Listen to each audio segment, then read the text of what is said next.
Along 7,000 kilometres of coast, there's just one city. Darwin, the remote and isolated capital of the north. It's also the thunder and lightning capital of the world.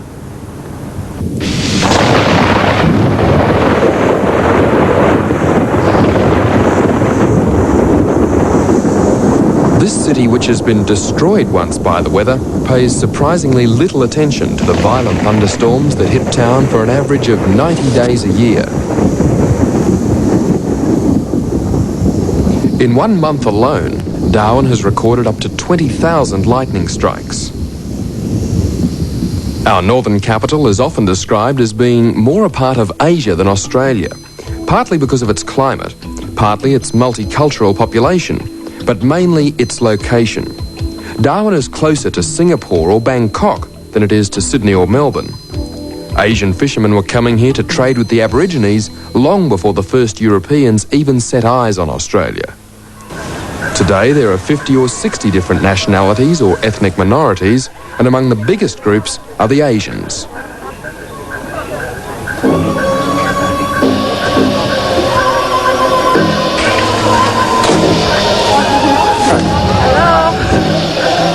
The far north around Darwin was certainly the first part of Australia to be truly multicultural.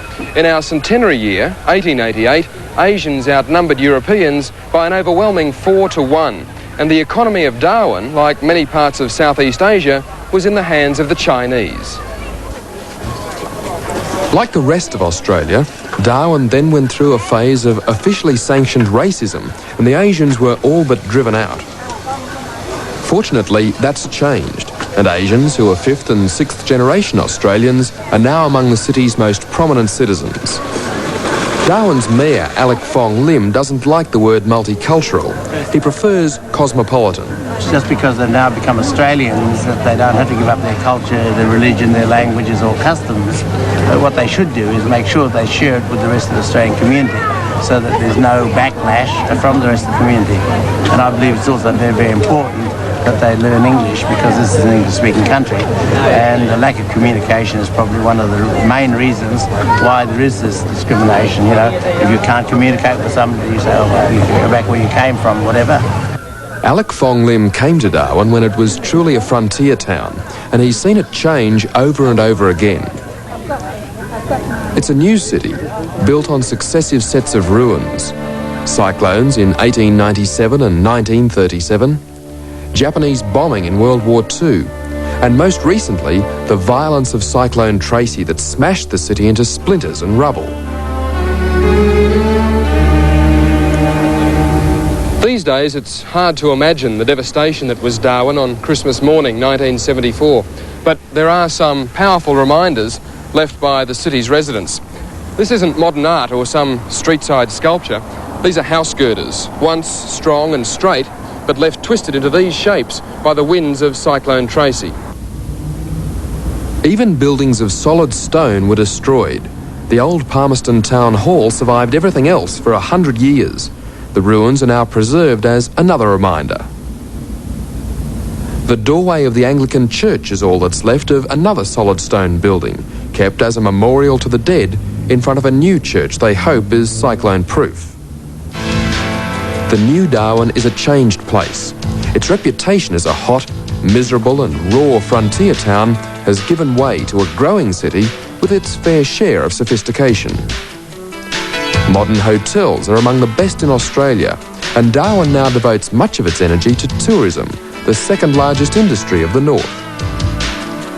Despite the modern new face, the people here are never far from the risks of living surrounded by the untamed north. It isn't every place that has to employ a permanent team of crocodile catchers, a necessity to keep the city safe. As a coastal centre, Darwin has an ever-present crocodile problem, and these regular patrols travel into the harbour by night searching for crocs. They don't catch many big ones anymore. The aim is to pull them out when they're still small enough to handle. Even so, this 2-metre specimen is still powerful enough to kill an unwary swimmer on a Darwin beach. They've learned to live with crocs by controlling them in the cities and avoiding them in the wild. but the locals have been beaten by a creature far less formidable than the croc. The magpie goose defeated a grand plan called the Humpty-Doo Project. Fog Dam was built in the 1950s to grow long-grained rice for the Asian market. In retrospect, an extremely bad idea. For a start, any country rich enough to import rice was capable of growing it. And secondly, no one took account of the magpie geese which flew in from all over the north because they love rice almost as much as flying. In the end, they ate the entire first crop. You can almost hear them laughing even these days. The magpie geese watching the dam fill with water, then moving in on the crop that fed them while they took Humpty-Doo away from the humans. At least the top-enders gained something out of the dam, a tourist attraction that's one of the best bird-watching areas in the north, especially for geese. Tourism has been the territory's economic saviour. A few places like Catherine Gorge have been well known for their spectacular beauty since before the turn of the century. Catherine Gorge is in reality a series of 13 deep cuts in the rock, stretching for 14 kilometres along a twisting course cut through sandstone by the Catherine River. A tourist business that moves like clockwork takes hundreds of people every day into the timeless grandeur of the most accessible of these gorges. In the wet season, they have the added bonus of being able to swim at the bases of seasonal waterfalls. But even with the constant flow of visitors, the magnificence of the place never lets you feel crowded.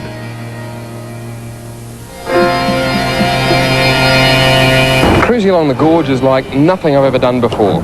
There's a lonely feeling here. It's an eerie feeling. It's almost prehistoric. The rocks themselves are 1,600 million years old, but the gorge has been exactly in this form as long as men have walked the earth. Like Kakadu Park, this place has been handed back to Aboriginal ownership. At the time of the handover, in the early 1980s, it was a hot issue. But the Aborigines won, and time has shown little change in the way the gorges are used. Tour operators still run their boats. Visitors still have everything they need. And the people who come to live and work here still develop the same respect and affection for their surroundings.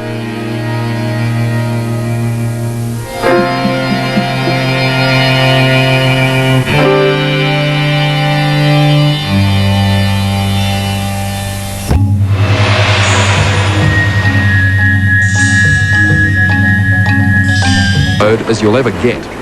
But believe it or not, this impossibly difficult route is actually a marked road on the map. There we go. Oh, yes. We made it. Oh, this is serious. Without a doubt, it was the worst surface we'd ever driven in our exploration of the unknown parts of Australia's north. The road takes the adventurous through a section of Litchfield, an area that's just been reserved as the far north's newest national park. Even park ranger Stuart Worrell finds the going rough, but that's exactly the way they want it.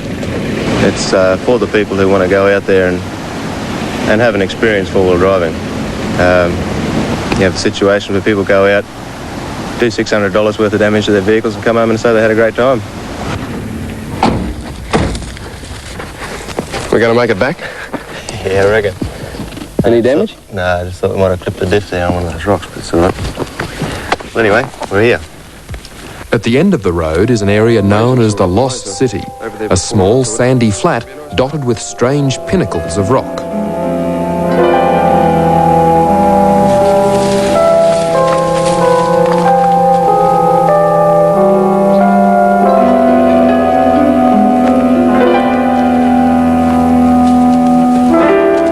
That one's absolutely spectacular, isn't it? Yeah, well, it's the different types of formations that you get here. They call this bloke the Sentinel, for obvious reasons. Standing guard over the whole city. Yeah, that's right. Some look like the ruins of old buildings, while others are reminiscent of ancient monuments like Stonehenge.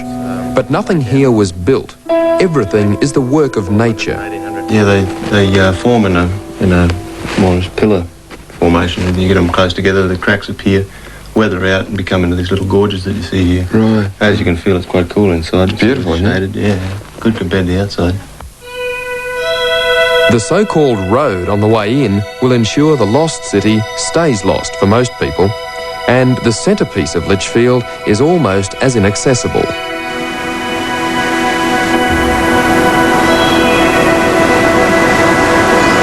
It's an area considered too precious and environmentally sensitive to allow access by even a few adventurous four-wheel drivers. The only way in is on foot.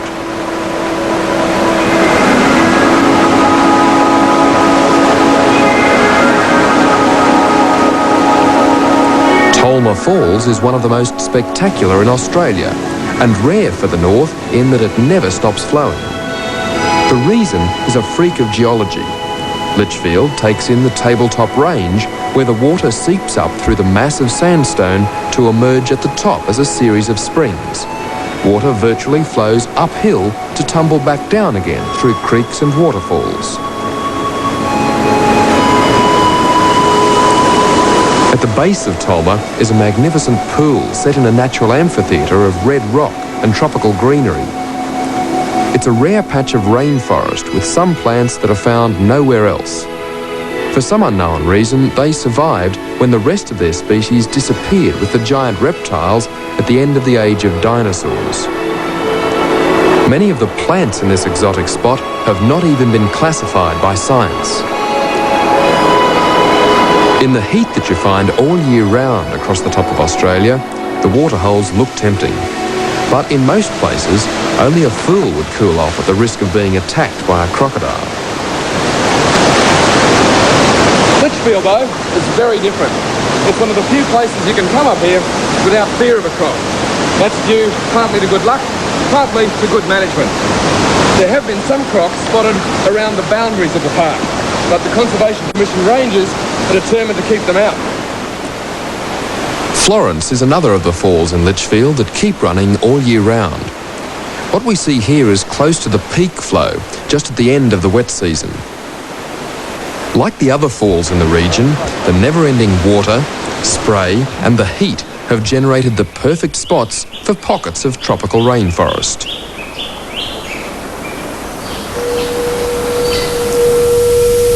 One of the curiosities of Lichfield is an area known as the Graveyard. Colonies of magnetic termite mounds, so named because like a magnetic compass, they're always aligned in a north-south direction. The reason for the north-south line, however, has more to do with the sun than magnetism. The temperature inside is between 30 to 35 degrees, and you've got over 90% humidity. The shape in the morning, when the sun comes up, it strikes this broad surface, warming the inside of the mound, and as it rises up, in the hottest part of the day, you've got just the knife edge, the very thin section exposed to the temperature. So there's not a lot of sun getting on? That's right, in the hottest part of the day. And then once again, in the afternoon when the sun goes down, it shines once again on this broad section, which warms the termite mound up to get them through the night when it cools down. Lichfield is a compact park when compared with places like Kakadu, but up to now it's had far fewer visitors and less in the way of development. When we visited, we found what was still one of Australia's empty and rugged places. If you climbed up to a height like this, virtually anywhere else in the world, you could expect to see some sign of civilization, a road or a house or a power line. Not in Lichfield. Out here, as far as the eye can see, trees, rocks, maybe a little water, and a horizon that's uninterrupted.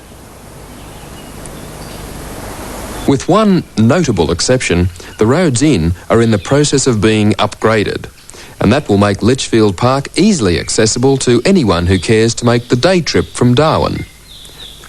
So far, the park is still off the beaten track for most people, though the Northern Territory government believes it has the capacity to rival Kakadu as a destination for visitors. I found it surprising when I was told that Lichfield never had a large Aboriginal population. The food supply was too poor, and the clans gravitated more to rich areas like Kakadu, where up to 40,000 years of history are represented on the rock walls. That white fella... Tom Winter is a long-term Territorian who, as a guide of wilderness safaris, has made a specialty of Aboriginal culture and has a wealth of knowledge about the art sites at